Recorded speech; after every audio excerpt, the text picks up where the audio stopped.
اور ٹیلی فونیں اور کافی میسیج ملے، جو یہی میرے دوست، میرے احباب، میرے جو ہے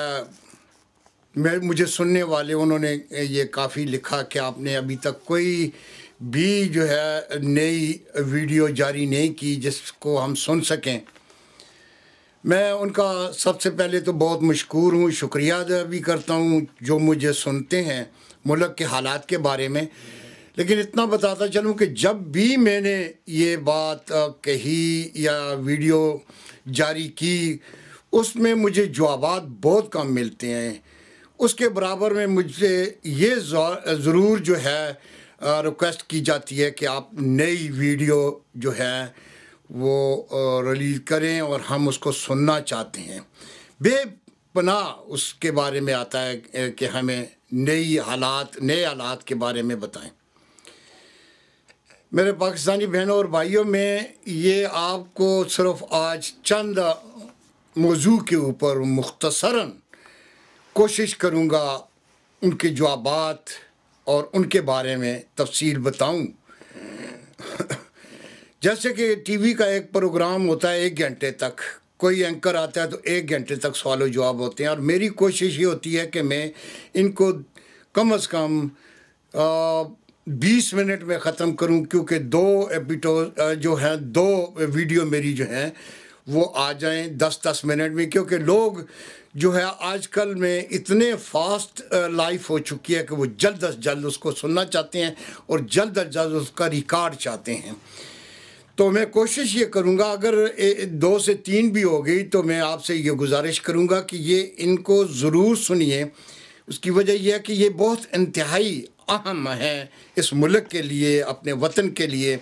اور ہم جو یہاں پہ باہر بیٹھے ہوئے ہیں ان پہ کیا گزرتی ہے، ان کے اوپر کیا ہوتا ہے، وہ ذرا اس سے میں ضرور آپ سے آگاہ کروں گا کہ پاکستان میں کیا ہو رہا ہے اور یہاں بیٹھے کیا سوچ رہے ہیں، یا آپ کیا سوچ رہے ہیں، آپ کے اوپر کیا گزر رہی ہے، خصوصاً وہ طبقہ جو ایک مڈل کلاس میں پھنسا ہوا ہے یا اس سے بھی نیچے ہے، یا غریبی غربت کی سطح سے نیچے جا کر بھی زندگی گزار رہا ہے، جو مشکلات ان کو درپیش ہیں۔ ہم ان سے بے خوبی آگاہ ہیں، اور ان لوگوں کے جو اس وقت حکمران ہیں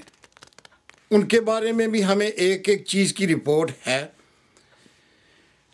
سب سے پہلے میں یہ گزارش کروں گا کہ پچھلے دنوں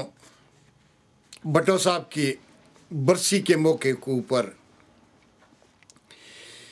گلی خدا بخش میں بڑی دھواں دھار تقریریں ہوئیں، ایسے لوگوں کو، ایسے لڑکوں کو بلایا گیا جو مستقبل کے وزیر اعظم سمجھتے ہیں یا ہوں گے، کوئی شک نہیں،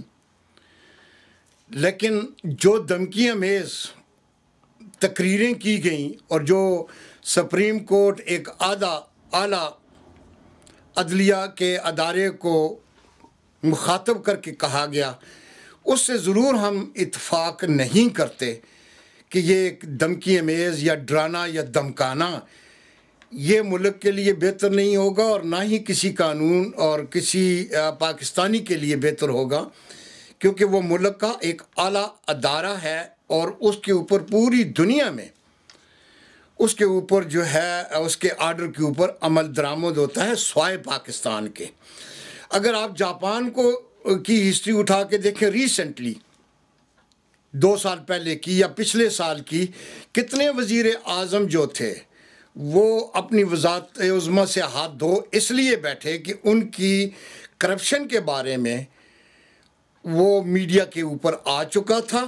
اور انہوں نے کسی قسم کی کوئی دھمکی نہیں دی، کسی قسم کی تحقیقات میں کسی کی رکاوٹ نہیں ڈالی، اور نہ ہی ان کو تبدیل کیا گیا، اور نہ ہی ان کو کسی قسم کی رسوا کیا گیا۔ تو کھلی تحقیقات ہوئی، جس میں یہ بالکل پتہ چل گیا تھا کہ وزیر اعظم نے دوران الیکشن جو ہے وہ خفیہ طور کے اوپر کاروباری حضرات سے پیسے لے کر اپنی کمپین میں لگایا، اور جس کا آڈٹ میں ذکر نہیں ہوا۔ اتنی سی بات تھی۔ یہاں پہ اگر یہ کہا جائے کہ ایک انتہا ہے، یا میں کھل کے یہ کہوں گی کہ بغیرتی کا ایک انتہا ہے، بغیرتی کا ایک عنصر ان کے اندر سما چکا ہے کہ وہ کہتے ہیں جب تک ہماری جان میں جان ہے تم ہمارا کچھ نہیں کر سکو گے، اور ہم اپنے اقتدار کی مدت پوری کریں گے، چاہے لوگ بھوکے مریں، خودکشیاں کریں، کوئی اپوزیشن آواز اٹھائے، کوئی باہر سے پاکستانی اٹھائیں آواز، یا دھرنے دیں، آگ جلائیں، جلاؤ گراؤ کریں، کچھ بھی کر لیں، ہم یہاں سے ہلنے والے نہیں ہیں۔ یہ ایک زنجیر بن رہی ہے کہ کوئی بھی، چاہے وہ پیپلز پارٹی کا ادنا سا کارکن کیوں نہ ہو، وہ بھی کہے گا کہ نہیں جی پیپلز پارٹی جو ہے وہ بڑی اچھی ہے، فرشتوں کی جماعت ہے، انہوں نے کوئی غلط نہیں کیا۔ اور جو دھمکی امیز خطوط لکھے بھی جا رہے ہیں، اور جو دھمکیاں عام جلسوں میں دی جا رہی ہیں، اور خاص کر لاہور میں جو دھمکیاں دی جا رہی ہیں کہ سریہ نکال لیا جائے گا، چمک ختم ہو جائے گی، ہم نے ان کو خیرات میں دی ہے، یہ اس قسم کا، ایسے آدمی کو اس قسم کی بات زیب نہیں دیتی۔ یہ انتہائی گھٹیا فعل ہے، کیونکہ وہ نہ صرف پیپلز پارٹی سے تعلق ہے بلکہ وہ ایک صدر پاکستان صاحب ہیں، وہ پاکستان کے صدر ہیں، اور ان کو بجا طور پہ ہر پاکستان کی سلطنت کا خیال ہونا چاہیے۔ اس میں چاہے کچھ بھی کوئی کہتا ہے، وہ اپنے صدر جو ہوتے ہیں اپنے وقار، اپنے عہدے کے مطابق بات کرتے ہیں۔ ہم نے پوری دنیا میں ہر صدر کا، ہر وزیر اعظم کا یہ تقریریں سنتے آئے ہیں، اس نے کبھی بھی بکھلا کر کسی کو گالیاں نہیں نکالی، کسی کو کچھ نہیں کہا، اور کسی کی انسلٹ نہیں کی۔ اور واحد ایک پاکستان ہے، خدا داد پاکستان، ایک اسلامی مملکت، اٹارمی پاور، یہی اس قسم کے لفظ، اور جہاں تک ہمارا تعلق ہے وہاں پہ کسی کی عزت نفس کو مجروح کرنا، کسی کو کرٹیسائز کرنا، کسی کو دھمکیاں دینا، یہ واحد پاکستان ملک ہے جو پوری دنیا میں اب مشہور ہو چکا ہے۔ جو کہتے ہیں کہ ہم نے یہ کیا، میں پہلے بھی عرض کر چکا ہوں، اب بھی عرض کرتا ہوں کہ یہ جتنی بھی ترمیمیں ہوئیں یا اس کے بعد بھی جتنی ترمیمیں کر لیں، ایک آپ اس میں دنیا کی اس کتاب میں اپنا نام بھی لکھوا لیں، اس سے کوئی فائدہ نہیں ہوگا، عوام کو فائدہ نہیں ہوگا، اور عوام اس وقت تک متفق اور اس سے مطمئن نہیں ہوں گے جس وقت تک ان کو روزگار، ان کو روٹی کپڑے کا انتظام، اور ان کی رہائش اور ان کی چادر اور چار دیواری کا تحفظ نہیں کیا جائے گا، وہ اس وقت تک مطمئن نہیں ہوں گے۔ گو کہ وہ بول نہیں سکتے، لیکن لوگ بولتے بھی ہیں، اور وہ لوگ جو نہیں بول سکتے وہ اپنی زندگی سے تنگ آ کر خودکشیاں کر جاتے ہیں۔ تو ایسی دھمکیاں دینے سے، یا ان کے آگے جو ایک ہوتے ہیں نا، وہ کیا کہتے ہیں کہ مالکوں سے کون تیز ہوتا ہے، وہ آپ سمجھتے ہیں، یہ وہ تیز ہیں۔ رحمان ملک ہوا، ہر ٹی وی پہ، آپ یقین کریں ہم دنیا کے ٹی وی سنتے ہیں، ہم برٹش، امریکنز، جاپانیز، چائنیز، اور دوسرے جو جرمنی اور اٹلی، یا جتنے بھی تقریباً ہم 60-70 ممالک جو ہیں اس وقت بڑے ایکٹیو ہیں سیاست میں، ان کی ہم ساری باتیں سنتے ہیں۔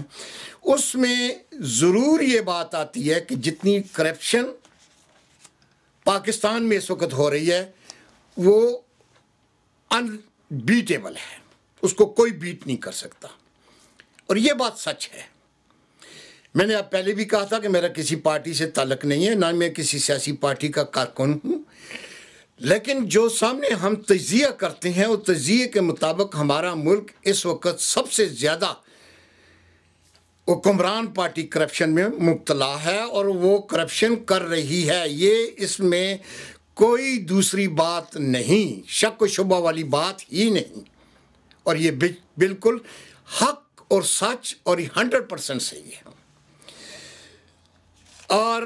دوسرے جو لوگ لگے ہوئے ہیں ان کے ساتھ،